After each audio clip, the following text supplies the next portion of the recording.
Paano mo pinaghahandaan ng concert? Dito naman po sa concert na ngayong July 9 sa KF Theater. I'm gonna prepare something very special for them. I'm gonna be in front of a grand piano. Okay. So, abangan sana nila yun. I'll be playing classical music for them. Okay. I'll be playing ballad. I'll be playing also Philharmonic Orchestra is also gonna be a part of my Grabe ha. so Kaya pala ang mahal ng ticket na. bibigyan kita. Isa lang. Isa lang. Choice ng songs. Yung choice ng songs, ikaw yun. Choice of songs, it's a collaboration po between me and Star Records Okay. and Star Events.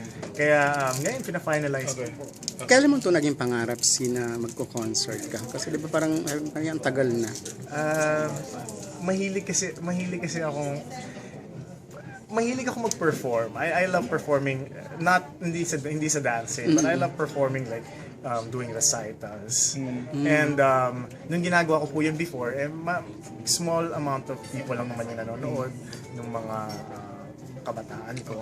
But now I have a chance to reach out to a lot of people. So para sa akin yun lang yung doon nanggagaling yung fire, yung excitement na I can actually touch someone's life throughout based on my performance, based on the song choice. Any chance na gawin tong live album? Kasi kasama mga Philharmonic, yung magaganda yung songs. Sana. Gusto mo bang ganun? Please. Nagmamakaawa na ako sa kanila. Hindi, totoo. Nagmamakaawa ako.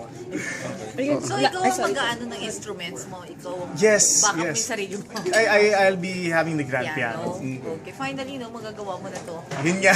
At tagal mo na, di ba? Tagal mo ng talent to. Tagal ko nang gustong ipakita sa mga tao. I mean, napapakita ko naman kahit pa paano. But this time, it's a venue. It's actually a venue for me. And in fairness, kahit ngayong taon nag-concert kayong dalawa ni Kim, Yun nga po. ito And magandang... Napanood mo yung concert I'm ni also Kim, hoping ha? na mag-merch din yung concert Oo, namin. Sure.